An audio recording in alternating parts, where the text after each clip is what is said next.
Արհեստական բանականություն։ Այսօր այս արտահայտությունը հնչում է ամենուր, բայց ինչ է իրականում թաքնված դրա հետևում, եւ էլ որ ոլորտներ կարող են ներթափանցել։ Այս հարցերի պատասխանները գտնելու համար ոլորտի առաջատարները, միջազգային փորձագետներն ու հարյուրավոր մասնագետներ հավաքվել են մեկ հարթակում Silicon Mountain 2025 գագաթնաժողովին, որի այս տարվա խորագիրն է արհեստական բանականության անատոմիան։ So Armenia is outstanding when it Հայաստանի փոքր չափերն ու որոշումների կայացման արագությունը, ինչպես նաև հիանալի կրթությամբ երիտասարդ բնակչությունը մեծ առավելություններ են։ Այս գործոնները երկիր են բերում արևմտյան ընկերություններին, զարգացնելու ապագայի տեխնոլոգիաները։ Այս ամենը թույլ է տալիս շատ դրական կանխատեսումներ անել Հայաստանի ապագայի վերաբերյալ։ Գագաթնաժողովի մասնակիցներին ողջունելով Նիկոլ Փաշինյանը կարևորել է նման միջոցառումները տեխնոլոգիաների նկատմամբ հանրային վերաբերմունք եւ ընկալում ձևավորելու առումով։ Իսկ ինչ է հարկավոր փող ունենալու համար։ Կառավարությունը այս հարցին էլ ունի 3 պատասխան։ Առաջինը կրթություն, երկրորդը կրթություն, երրորդը կրթություն։ Տարբեր ընկերությունների հիմնադիր Շուշանիկ Ալթախչյանը խոստովանում է, ինքն էլ էր սկզբում թերահավատորեն վերաբերվում ԱԲ-ին։ Սկզբում ինձ մոտ AI նկատմամբ կար այդ դիմադրությունը, որ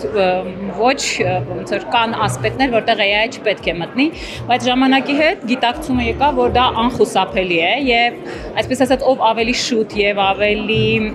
համագործակցային հիմունքներով կմտնի AI-ի հետ ճիշտ ճանապարհ կանցնի, դրա մոտ ավելի արագ կզարգանան բոլոր ուղղությունները բիզնեսի։ Մասնակիցներից Մարկ Մանուկյանը կարծում է, որ վախենալ պետք է ոչ թե արհեստական բանականությունից, այլ դրան չհարմարվելուց։ Ինձ թվում է, որ հիմնական մասը մարդկանց մտածում են, որ AI-ի հիմնական վտանգը այն է, որ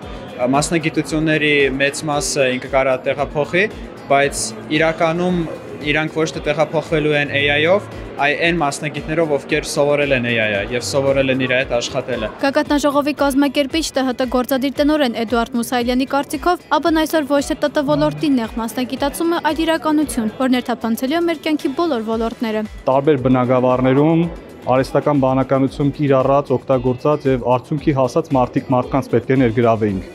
Եվ կարծում եմ այսօրվա բանախոսները հենց այդ առաքելությունն են իրականացնում, մեզ բացահայտելով, թե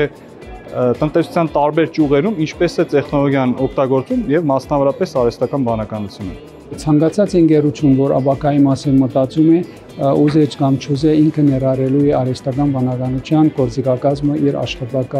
աշխատանքային, այսպես ասած, գործիքակազմի մեջ։ Silicon Mountain 2025-ը եւս մեկ անգամ ապացուցեց, որ Հայաստանը ունի եւ տաղանդ, եւ կամք լինելու համաշխարհային տեխնոլոգիական հեղափոխության ոչ միայն մասնակիցը, այլև դրոշակակիրներից մեկը։